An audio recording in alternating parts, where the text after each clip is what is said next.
Welcome to the session. I am, of course, drawing some more swords and weapons today, and this is largely because I find it fun.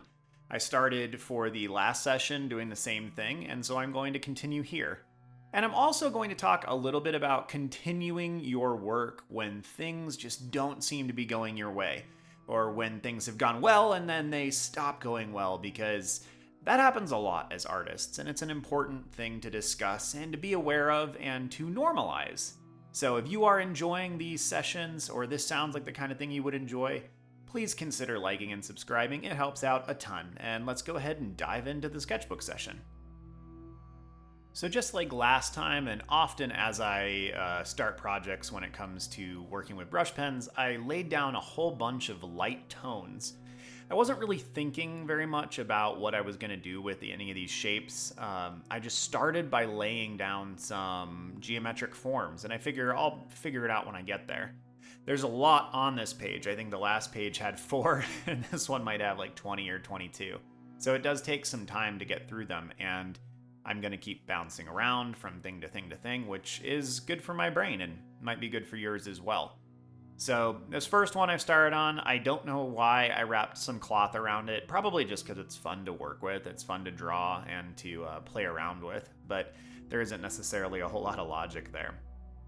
In fact, the blade itself has a piercing, which makes about as much sense as wrapping cloth around the end of your blade.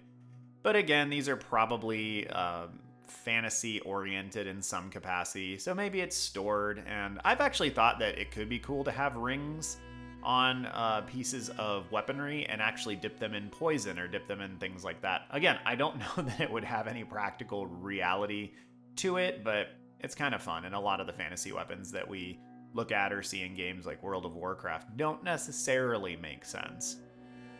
But I'd also like to start off by talking about working when things haven't been going particularly well. And this is one of those odd things that happens with art, and I think probably happens to a lot of you as well, as it happened to a lot of my students, is when you have a piece or a thing that goes well, it's stressful when the next thing doesn't.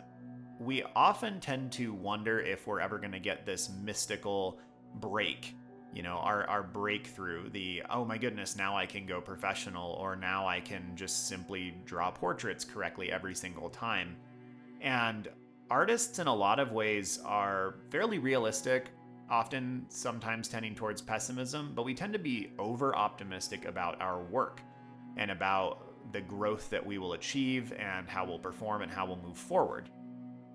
And whether it's tragedy or it's just reality, that's often not how things go. Usually things will go well for a while, and then they'll go poorly for a while, and then they'll go well for a while, and they'll go poorly. And the goal is really that this perpetuation of hills and valleys continues to rise in elevation as you go forward.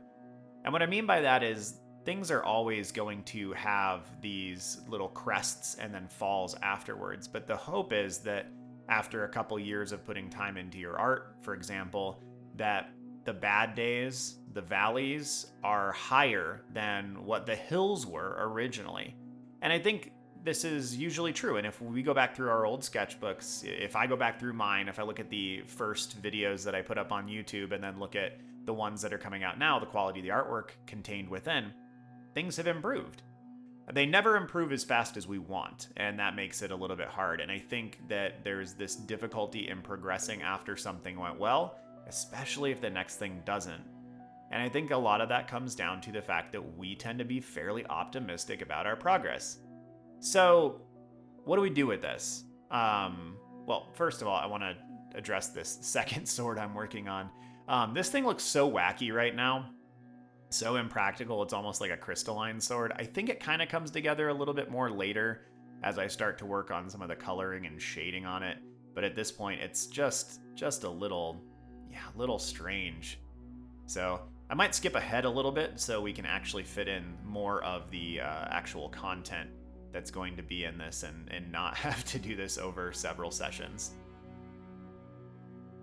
All right, so there we go. Now we are magically, through the power of editing, a few minutes, probably closer to like half an hour, we move forward. So I've got a few more of these swords put together.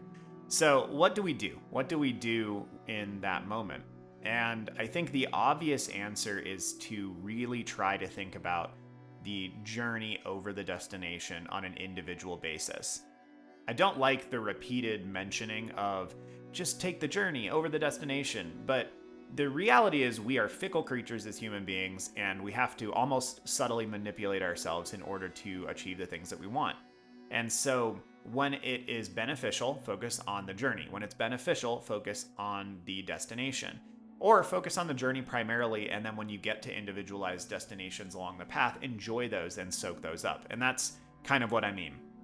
So try to focus on enjoying the journey. Enjoy that piece that you're working on, and then enjoy the success of a thing when it succeeds. When I have a video that does well, or when I have a piece that does well. If you're able to post something online and it gets really good feedback. If you get a grade that you feel is many marks above what you actually deserved, but the teacher and the other people in the class think you've done quite well on it, savor those moments. Those are destinations on your journey, and so soak them up, enjoy them. They're beneficial, and you've earned them in some capacity. Again, we've got this weird duality. So we're optimistic about our progress, and then we're like overly pessimistic about the encouragement and achievements that we actually attain. And that's unreasonable. We need to be more fair with ourselves. We need to focus on understanding that art is difficult. It takes a long time to do things. And then we also need to accept encouragement and kind of acknowledge ourselves when even we don't have other people who are encouraging us, but acknowledge our own progress. Acknowledge our own stick-to-itiveness. And progress is hard to measure sometimes, but what you can always come back to is being proud of yourself for the fact that you put in a good amount of time on a thing. You know, I made a gouache painting in my sketchbook yesterday, a brand new sketchbook, brand new gouaches. I tend to avoid painting sometimes because it freaks me out, and I know I shouldn't. I've talked about that a lot on this channel. So yesterday I dove into that. Now the painting turned out pretty decently, but I'm trying to focus personally on the excitement of I did it. You know, I got in there and I made the painting, and like the bonus is that it turned out well. But today I've already started another painting so that I'm in progress. It's hard to jump into a thing full bore and start again or start new. So I just laid down a background and I laid out my sketch, and you know, I have no idea how well this painting will turn out. Probably won't hit my expectations because I have that tendency to be too optimistic about where this painting is probably going to go. And so I will likely be disappointed, but I'm trying to prep myself for that ahead of time. And then I'll try to be gracious with myself. And if I need to, if it really doesn't hit me right, if I look at it and I'm really unhappy with it, I'll go back to some of the gouache paintings that I did a while back and look at those. And the key is when you do that, don't look at the old piece and go, oh, look, now I suck. I lost it. I'm just never going to agree. No. Look at it and go, these are both me. And today the painting didn't work out well, but the paintings work out well sometimes. And the goal should just be to get closer to that average of your paintings turning out well, your drawings turning out well. Just keep upping that by a couple percentage points. If right now you feel like 1 in 10 drawings is turning out the way you want, your goal shouldn't be to get all of your drawings or half of your drawings turning out well. Just go for 2 out of 10. Go for 20% of your drawings turning out the way that you want. And that probably means if that's your ratio, you need to do a lot more drawings. I'm in a place right now where it's probably 5 out of 7 or 7 out of 10 that turn out well for me in the way that I am seeking to have them turn out. And so if I do 10 pieces, I've got a bunch there that I can kind of hang my hat on and I'm okay with. But I still probably need to do, I probably still need to do close to 10 pieces of some kind in a week. You know, if we look at this page, for example, I'm not sure if I would call this page, 24 pieces. But if I have on this page 6 or 7 of these that turn out reasonably well with how I'm not planning and I'm just kind of rushing through them, that's great. I'll be happy with that. And there are some on this page that turn out well, and some that don't. And that's okay. Some of the shapes, like the one I just finished before I jumped down to this axe, like I don't know what I'm thinking with that shape. The way the blades come together doesn't really make sense, but it's okay. They don't all have to make sense. I'm gonna probably draw 1,000 of these swords and shields and bucklers and things over the course of the next year. And if 200 of the 1,000 look fantastic, great. The shields have been fun, by the way, doing this. I've never drawn shields before, and it's been kind of an entertaining thing to do. One of the quick shifts that I will probably take reasonably soon is I will start doing them not all from just the top or the side view, and I'll start playing with the different angles on there. The foreshortening will be good practice for me, though it's going to be far less comfortable, and the first couple iterations of that will probably be pretty bad. But again, that's pretty normal.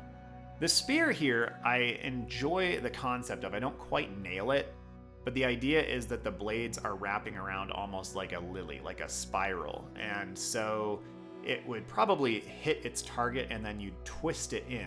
It would probably actually twist naturally, which means that you'd probably have to have it's not the hilt, it'd be the handle on the spear. You'd have to have the handle be smooth enough at certain points where you could apply force, so it'd have to have ringlets so that your hands wouldn't slide. But you could slide it in, slam it in, and it would actually rotate. The handle itself would rotate to plunge deeper into that foe. Kind of like a mako shark's teeth, where they would go into the target, and then it's really, really difficult to get out.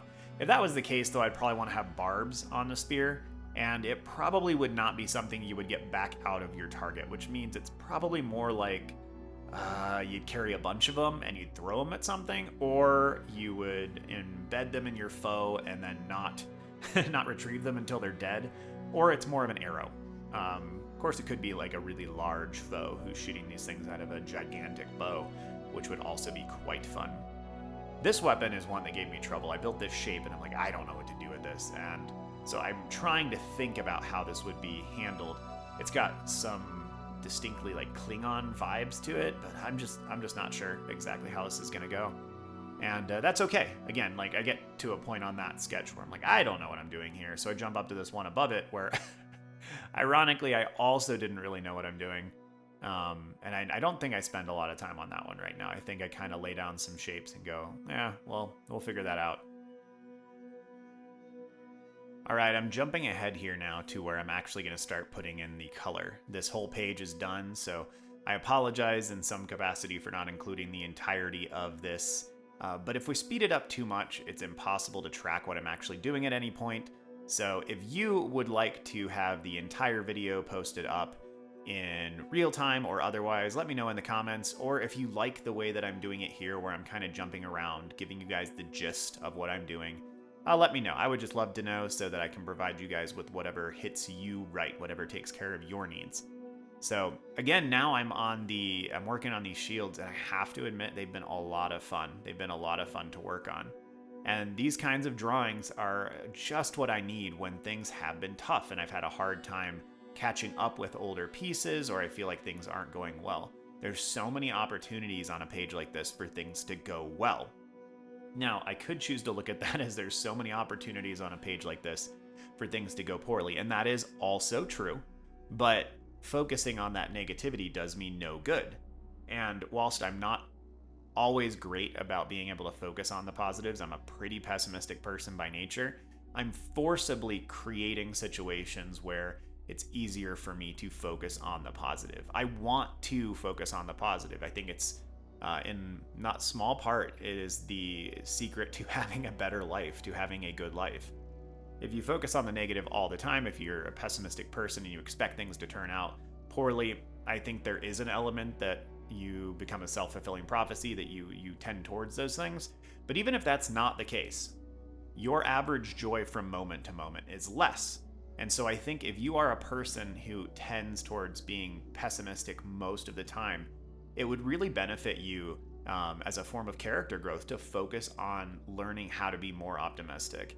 And I think that the opposite is also true. If you are a person who expects everything to go perfectly all the time, you're very, very optimistic by nature, I think it's beneficial to be a little bit more realistic. Maybe let's not say pessimistic, but realistic. Focus on the reality of how things have gone in the past. You know, when you go in for your 17th job interview and you haven't gotten a job yet, you probably shouldn't expect that one to necessarily be, you know, the one that gets you the job. But you should go into it with some optimism as well, because otherwise if you go too far down the pessimistic route, you go, what's the point? I'm not even going to apply. I'm never going to get a thing. And so there's this middle ground, this mean that is better. And I've mentioned this before on my channel, but Aristotle talked about this a lot, and we call it the Aristotelian mean, that happiness and the good life is somewhere between the extremes. And so the extreme of pessimism, the extreme of optimism are both detrimental, and we should, whatever our natural inclination is, I think we benefit from going more towards the middle. I don't think that I will ever become an optimist, nor is that my goal. My goal is to take my nature, my pessimistic nature, and get some sprinkles of optimism on there, so that the bitter coffee that is my mood is at least sweetened slightly by something else. So in the same way that if you have a caramel that's just crazy sweet and you put a little bit of salt on there, it's a little dissonant, it makes the whole thing better, right? So, we get to work on another shield. I'm really enjoying these, and these weapons and pieces of armor come to life as I start to add the colors onto them. And they'll come even more to life as I start adding shadows, which I'm not working on yet, but I will get to here pretty soon, where I'll start laying down the base coats, and then I'll go through and add the shadows that the individual components of metal, of wood, are sending onto the rest of the object. And it really becomes interesting. If you hear those clicks every once in a while, I finally figured out what those clicks are in the background sometimes on my videos, and I can edit them out most of the time, but in these more live recording sessions, it's a little bit hard. They're not live. I'm recording over this later, but I'm trying to do it in one take, so it's more of my honest and authentic opinions. It's my wrist popping. I cracked my wrist when I was young, snowboarding. I demolished it the first time I went snowboarding and never got it actually fixed. And so my wrist pops constantly, and as I'm talking and recording into my microphone, I wave my hands around a lot because I'm a teacher. And so that sound is my wrist popping every once in a while. So you probably didn't want to know. I've figured it out, so now you are stuck with that terrible knowledge.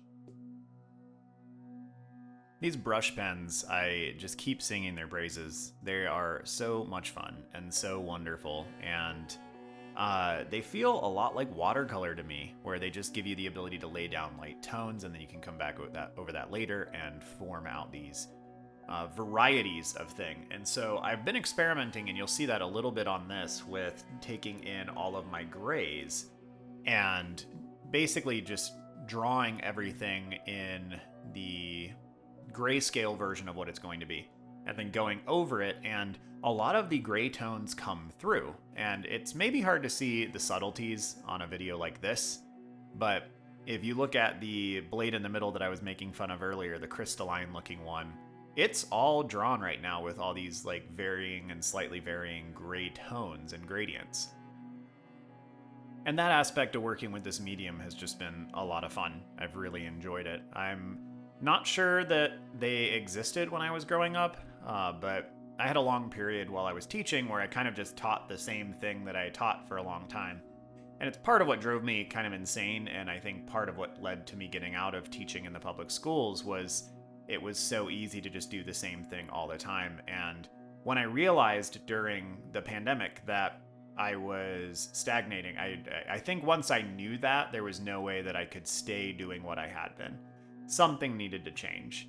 And that's just kind of who I am. And I think some of you might be the same way, might have that same kind of artistic sensibility where once you know that you're not progressing, you're not growing, you're not moving anywhere, that knowledge can't be forgotten. And as an artist, as a creative, that's like the least favorite position I could ever be in, is in a position of a lack of progress. So I'm finally getting back to this sword that I've mocked a couple times here, and as I start to lay down some of the darker pinks and purples on it, you can see that it does have a semblance of three-dimensionality. The darker side on the right side gives an idea that those pieces of material on the edges are beveled, that they're turned at different angles from the light. And that starts to make things come to life. It makes things a little bit more understandable and believable. And that's part of what I've been enjoying about these brush pens and laying all the things down. And I don't work with pink. I'm not a huge fan of the color, which is kind of a funny thing because I have a 4-year-old daughter, and she frequently will be sitting next to me while I'm drawing or while I'm working with her on some of her artworks. And probably a couple times a week, she just says, "Daddy, do you like pink?" And I always have to, "No, hon, I I don't really like pink. She's like, but you really like purple. I'm like, yes. And she's like, but I like pink. I'm like, yeah, that's fine, hun. Like, we don't have to be the same. It's good that you and I have different things that we like. But I think she's just holding out hope that at some point her long, her crusade to get me to like pink will actually take hold.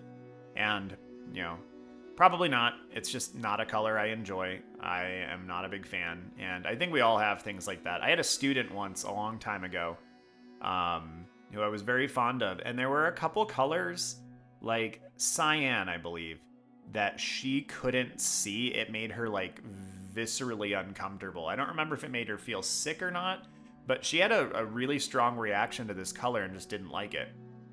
And there was actually a painter in the 1900s, maybe around the 1950s, 1960s, but I'd have to look this up, called Mark Rothko.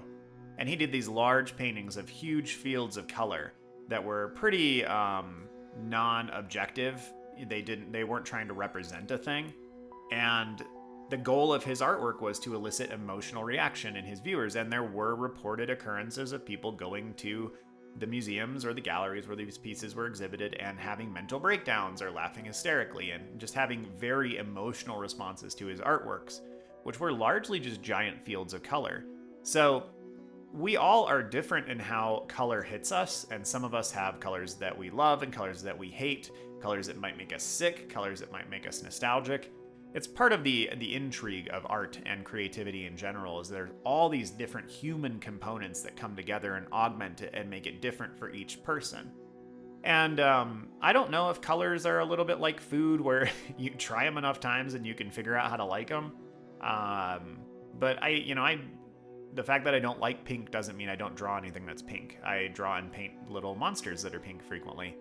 And it's the fact that I don't like it doesn't mean that it's illegitimate or that someone else's joy in that color is silly or should be frowned upon. I am going to go ahead and skip ahead here a little bit. Looking at the editing, I've realized that there is no way we're going to fit the entirety of this session into a single video session, and that's because this took place over the course of several days in reality. I didn't do this all in one session. I don't know off the top of my head, but I think maybe it was 3 to 5 hours to do this entire page, start to finish. And so I am going to conclude it here pretty soon, but I wanted to get in a little bit of the shading components as I start to work something to completion. You might notice as well as you look at the page, like there are drawings on here that are only black and white, and they don't even have any of the grayscale on them yet. And then there are others that I'm working through almost to completion. And I've talked about this in some of my sessions before. I know this isn't the most efficient way to work, and I don't care, because artwork is difficult enough in and of itself that you don't need to overcomplicate things. So if there's a way to make things more enjoyable, or to make a situation where you can just work on things longer, then do that. And for me, that involves jumping around a lot.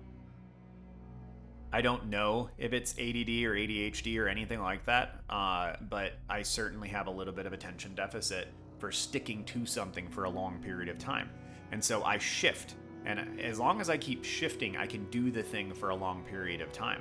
I take frequent breaks when I'm working on artwork. When I'm working on editing, I'll get up every 15 to 30 minutes for just a minute, and I try not to let myself get distracted. I try to play no video games during the day. And I try to just keep coming back to my work. But if I take tiny little breaks, I'm more efficient, I'm happier while I do it, and it allows me to stay in the work and stay in the task much, much longer. And going back to what I was mentioning at the beginning and throughout this session, art is hard, and it's hard when things go well because you're afraid the next thing won't, and it's hard when things go poorly because you feel like all of your work has been a failure and you're not making any real progress. And so anything that we can do to make the act of art making more pleasurable, easier for us, more sustainable, anything we can do to come to those ends, we ought to do. And we ought to do as frequently as we possibly can. Because there's something innate inside of us that needs to make things and needs to create things. And whatever we can do to foster that and encourage that and make it as easy as possible to engage in, we're going to be happier. we're going to be more of who we're supposed to be. And in my case, I am a better friend, a better father, a better son, a better husband, the more I make and the more I create things. So writing, drawing, painting, making videos, all of these things are nourishing to my artistic soul. And I'm a better version of me the more I do those things. And that's not going to make sense to people outside of the art realm. If you have non-creative parents and you try to explain that to them, they probably won't get it. And I'm not sure that it's a good use of your time. They might never understand. And that's okay. That doesn't mean that your position is invalid or needs to be justified. It just means that you're trying to explain to somebody who is wired differently, and they might never get it, and that's okay. It can be a little bit frustrating. I've been there myself with numerous components of my family and my friends over the years, but it doesn't really matter. Like, you don't have to justify those things to most people in your life. If you're married, it's probably a good thing to have that discussion with your spouse. But you don't necessarily need to justify it to your parents, because you're not going to live with your parents forever. And maybe you don't live with your parents now. Maybe you've moved out and they're just a piece of your life. And you can have a good, pleasant relationship with people who don't understand your need to make artistic things. But those that are closest to you probably need to have an understanding. They probably need to be somewhat supportive. If you have a spouse that is pulling you away from your creative stuff, that's going to be difficult. Now, if you aren't accomplishing the things that you kind of agreed to do as part of that relationship, that's a whole other discussion. But you won't get to a point in your life, most likely, where everybody that matters to you and everyone that you love understands your need to create. And I don't think you should feel like you have to justify it. I think you just need to understand yourself and the fact that that's something that's a component of you that you need to do, and then go for it. Do it. So I am going to wrap up this session. I don't know where all I've gone with the meandering and the talking, but I hope that some of the discussion about either the making of the swords or more likely about the getting back into things, the continuing when things are tough, I hope that that is beneficial for you. I hope that there's something that you're able to take from that. And I hope that you were working on some art of your own while you sat through this session. So if you're still here with me, thank you for listening. Please leave a comment down below. Consider liking and subscribing. I would love to hear what you've been working on lately with your art. I'm on a sword and board kick. I'm enjoying it a lot. I'm also going to be working on some gouache paintings and other things here in the next couple weeks. But thanks for hanging out. I appreciate you guys a lot. And yeah, have a good one, y'all. See you soon.